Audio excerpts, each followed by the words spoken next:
What's up, YouTube? Hope you're having a good one today. I am the Fat Man, and today I want to take the opportunity to give you a walk around of my Jeep. So let's get at it. This is my 1995 Jeep Wrangler YJ. It's actually come a long ways in the last year.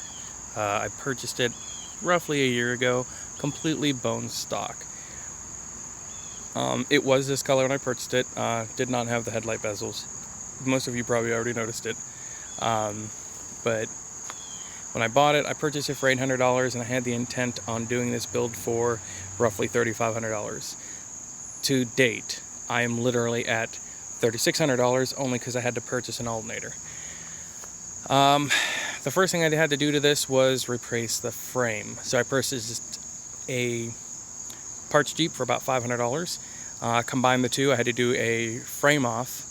I pulled the body completely off the frame, switched the frames. The frame that was on this Jeep was completely hammered in the front passenger. They tried to reconstruct it as best as possible, but I didn't trust it. So I went ahead and got a new frame for it. It was in way better condition, but still needed a little bit of patch. I knew it was going to happen. So I went ahead and did that just recently. I'll show you that a little bit later. But when I did the body frame switch, I also put the flat fenders on, reassembled everything, and put it on the trailer, came back and didn't touch it for a couple of weeks. The next step I did to it was I put the rear body armor on, which I almost want to say was a waste of money because it looks dirty, but honestly I haven't bashed it off of any rocks, any trees or anything. That's pretty much there for looks. After that, I went ahead and I put the tubular fender flares on the rear. As you can see, the front fender flares were non-existent. I didn't get the wide fenders like I should have. So just recently I put this on. It is a black bordering for around a flower bed. Had to put that on for Ocean City so I wouldn't get pulled over and ticketed while I was down there for Jeep Week. Right after that, I did the rock sliders. I really like these rock sliders because they're a bit of a step and blocks a lot of the rocks from hitting the side of the Jeep, as well as, let's see if I can get this for you, it wraps all the way down and tucks underneath of the body mount. And yes, it does have a 2-inch body lift on it. I did that when I did the frame swap. So after that, I went ahead and did a 4-inch rough country lift. I bought the whole kit. It was like $600. Put it on, and I ran around with the stock wheels and tires for I want to say about a month, until I came across these rims, and they had other tires on them, but they were a 32 11.5. I bought them for like $150. I threw those on. A couple months after that, I put new Mastercraft 32 11.5s on, and these tires have not let me down. I've abused this thing. Anybody that has gone wheeling with me knows it's built to handle what abuse that I give it, and trust me, I give it. You can see I put these little pod lights in just for extra kick. Honestly, I've never had to use them. I did find a used Smittybilt XRC 8 worn winch for like $100 on Facebook Marketplace. Picked that up. I did have to install an aftermarket electric fan to help keep it cool. This little 2.5 really builds the heat, surprisingly. Then I did some minor things, like I had to put new hood latches on. I mounted my high lift jack onto the hood, obviously. Put on these mirrors so that I can run doorless if I want. I realize those are supposed to be up here, but the windshield, you can see, is pretty shitty, so I couldn't get to the inside of the windshield comfortably for fear that I would strip out the nuts. So I went ahead and put them down here. They work when there's no doors on, but when I have the doors and the windows in, it's completely useless. I've had, like I said, I just recently had to do an alternator on it. I did switch to LED lights.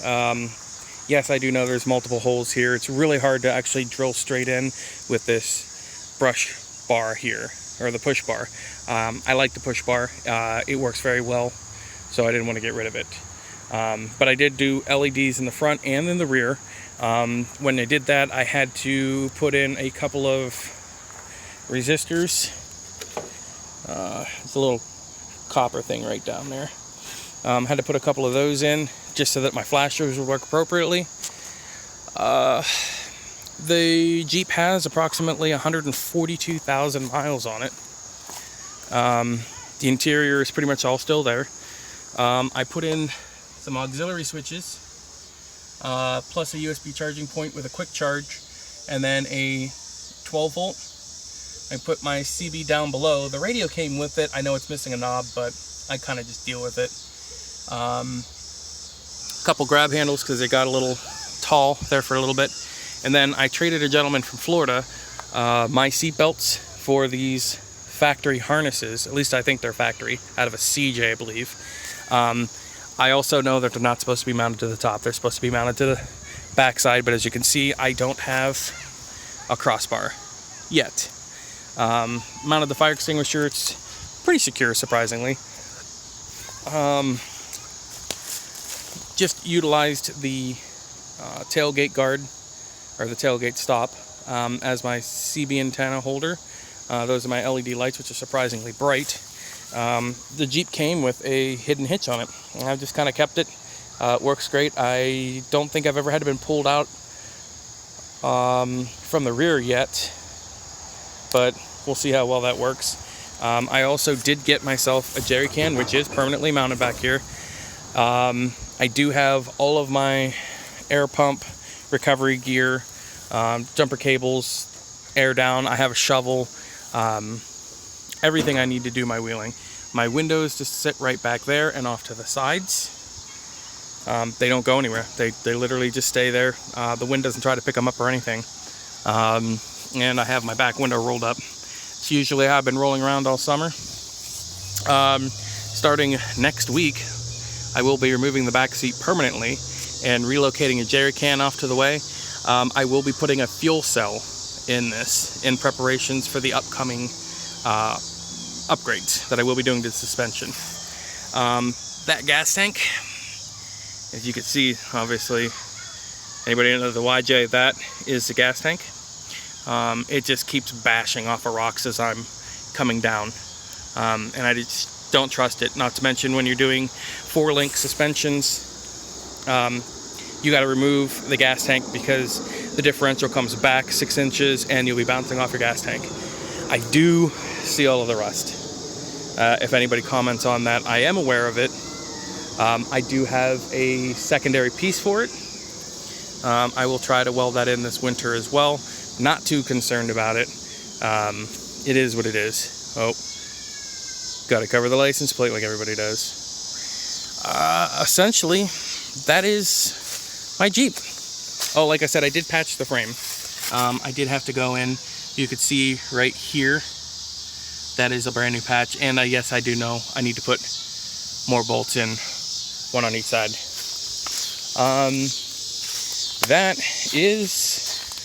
That's Jessup. That is my Jeep. Nothing special. Like I said, I've got about $3,600 into it. And I am, for now, keeping up with everybody on 35s. Which is impressive considering it's on 32s, a 4-cylinder with 410 gears, and open differentials. That's the big thing. Everybody's super surprised I can climb over the rocks and some of the obstacles that I do with open differentials. Not sure if that's the machine or if it's my driving. I want to be humble and say that it's the machine, not me. I know if anybody watches this, they will probably ridicule me. Maybe, anyways. They probably have some comments for me or whatnot. Hey, constructive criticism is always welcome. But I'm the one that has to drive it, remember. So, yes, I'm fully aware there is wire here and there because nothing's permanent. Those are for the lights. This wire right here is for the lights. Wasn't really planning on keeping this front bumper at first, and then it happened. So I was like, you know what? I'll deal with it in the wintertime. Something else I have to deal with in the wintertime? Definitely axle seal. But considering the amount of wheeling that I do, and the people that I've been wheeling with can vouch for me, I am extremely hard on this Jeep, and it has taken everything, I mean everything that I have given it, and just keeps on going. So look for future videos. I'm going to try to be a little bit more proactive. I realize it's in the fall, but better late than never, I guess. But I still got a few more spots in me. I'd like to try this year, see where I can get it. So, all right, man, if you want to see me beat this thing down a little bit, hit the subscribe and keep an eye out. I'll be posting more videos shortly.